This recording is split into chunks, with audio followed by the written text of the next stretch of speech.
Hello, Breakfast Club. It's Tuesday and it's JJ Talk. So today I wanted to talk about something that is a way bigger problem than I think people give it credit for or consider. Um, I think the reproductive rights and abortion debate is one that is very big and very important.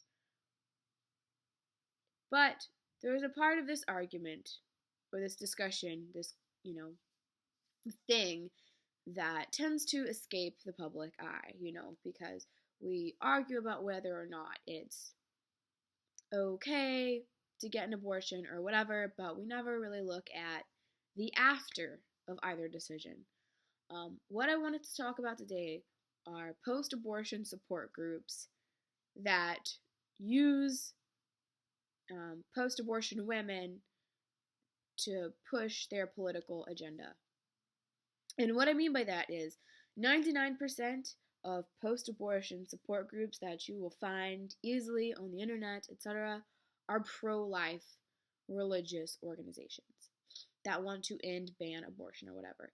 And it sickens me because these people are using emotionally and psychologically vulnerable women to push their political agenda.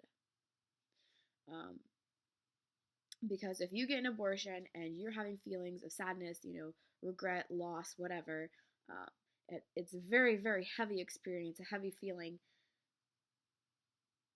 It's very easy for someone to come in and offer you comfort and support and be like, yeah, you don't want this to happen to any other women, do you? To have these same feelings as you're having, Obviously, not all women are going to feel the same, but if you're in that position, you're going to start wanting to, lean towards them and support them because they're there for you. I guess it's just frustrating because, and I guess you could also say there are pro-choice support groups that could be, manipulating these women as well, but I see it more heavily from the pro-life side where they're like, you had a bad experience with abortion. You're feeling sad. Let me comfort you and then explain to you what, I'm going to need you to start supporting. So what's frustrating about this is that it comes with the mentality that you have this false dichotomy where you have to be super regretting your abortion and sad and depressed and empty and lonely and and then they take you and you're like, yes, we need to make sure this happens to no one else. Or you're like, oh, that abortion was fantastic, everyone should get an abortion, let's support abortion. You don't have to be either of these things. You can have someone who is post-abortion who is feeling very regretful and, sad, depressed, traumatized maybe, and still think that it was the right decision for them to make. And they don't want to hear this fucking nonsense about, ban abortion, let's not get abortions. It's like, no, well, maybe you made, this person feels like they've made the right decision, in the long run, but they still have these feelings of sadness, and depression or whatever, regret, which are completely normal feelings to have. And they're being conflated with abortion is always super traumatizing and terrible and will ruin the rest of your life, come support us. Which I don't think is true. I am calling for these groups to stop exploiting women who are emotionally vulnerable. Stop, playing around in their feelings of regret and loss and exploiting that for your political gain.